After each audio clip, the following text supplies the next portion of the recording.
चंद्रयान-3 चांद पर खोजबीन करने के लिए भारतीय अंतरिक्ष अनुसंधान संगठन इसरो द्वारा भेजा गया तीसरा भारतीय चंद्र मिशन है। इसमें चंद्रयान-2 के समान एक लैंडर और एक रोवर है, लेकिन इसमें ऑर्बिटर नहीं है। चंद्रयान-3 का लॉन्च सतीश धवन अंतरिक्ष केंद्र श्रीहरिकोटा से 14 जुलाई 2023 शुक्रवार को भारतीय समय अनुसार दोपहर 2:35 हुआ था। यह यान चंद्रमा के दक्षिणी ध्रुव के पास की सतह पर 23 अगस्त 2023 को भारतीय समय अनुसार सायं 6:04 के आसपास सफलतापूर्वक उतर चुका है। इसी के साथ भारत चंद्रमा के दक्षिणी ध्रुव पर सफलतापूर्वक अंतरिक्ष यान उतारने वाला पहला और चंद्रमा पर उतरने वाला चौथा देश बन गया।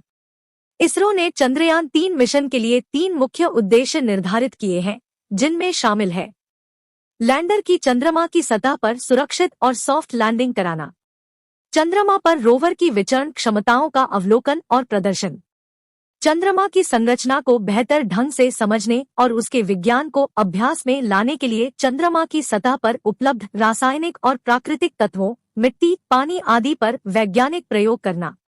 चंद्रयान-3 के आने वाले 14 दिन बेहद अहम होने वाले हैं। 23 अगस्त को सॉफ्ट लैंडिंग होने के बाद अब पूरे विश्व की नजरें प्रज्ञान रोवर पर हैं, जो स्थितियां समान होते ही चांद की सतह पर चलना प्रारंभ कर देगा।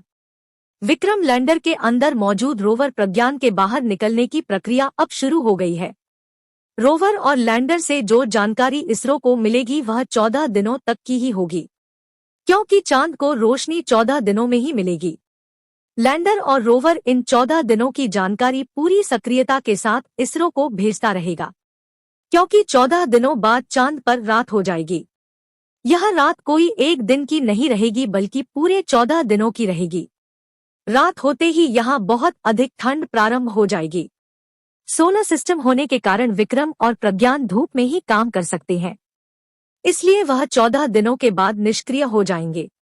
लेकिन आपको यह भी ज्ञान हो कि इसरो वैज्ञानिकों ने चंद्रमा पर फिर से सूरज उगने पर विक्रम और प्रज्ञान के दोबारा काम करने से इनकार नहीं किया है। अगर 14 दिनों बाद दोनों सही से काम करते हैं तो यह भारत के चंद्र मिशन के लिए एक जबरदस्त बोनस साबित होगा। सबसे बड़ा सवाल यह है कि क्या पृथ्वी पर उतरेगा चंद्रयान-3? ऐसा नहीं है कि चंद्रयान-3 पृथ्वी पर वापस लौट आएगा। विक्रम और प्रज्ञान हो सकता है काम ना करे, लेकिन यह चंद्रमा पर ही रहेंगे।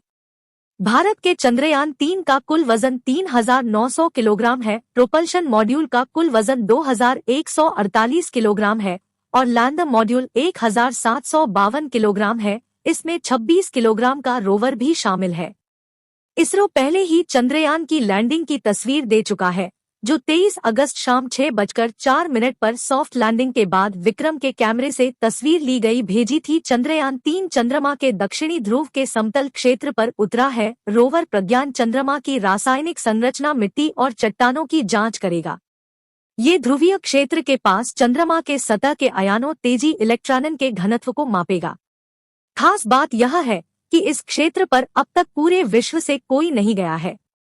यह पहली बार हो रहा है कि जब कोई देश चंद्रमा के दक्षिण ध्रुव पर जाने का साहस किया है। चंद्रयान-3 का अगला पड़ाव बहुत खास और महत्वपूर्ण रहेगा।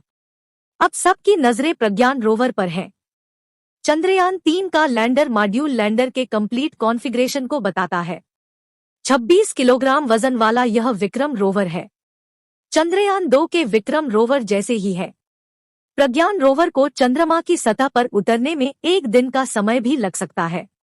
वरिष्ठ वैज्ञानिकों का कहना है कि योजना के मुताबिक लैंडिंग के साथ ही रोवर और लैंडर चांद की सतह पर अपना काम करना शुरू कर देंगे। लैंडर के साथ ही चांद की सतह पर उतरने वाले रोवर अपने अपने पहियों वाले उपकरण के साथ वहां की सतह पर चलकर उसकी जानकारी इसरो के वैज्ञानिकों को भेजना शुरू कर देगा।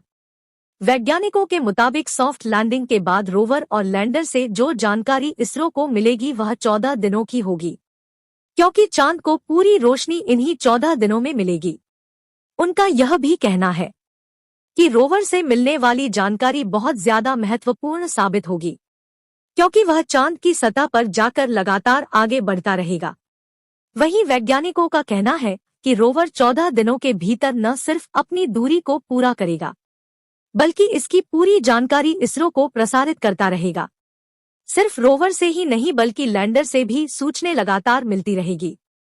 लैंडर और ओवर 14 दिनों तक सूचना को भेजेंगे, क्योंकि 14 दिनों तक लैंडर और रोवर की क्षमता सबसे अधिक होगी।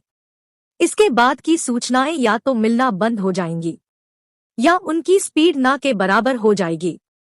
हालांकि अंतरिक्ष वैज्ञानिकों का कहना है कि 14 दिनों के भीतर मिलने वाली सूचनाएं अंतरिक्ष में चांद पर की जाने वाली तमाम संभावित सबसे महत्वपूर्ण सूचना होंगी। आशा है कि आपको यह जानकारी अच्छी लगी होगी। इसी प्रकार की और अधिक जानकारी के लिए हमारे चैनल गुरु पथ को सब्सक्राइब करें और बेल आइकन प्रेस करें।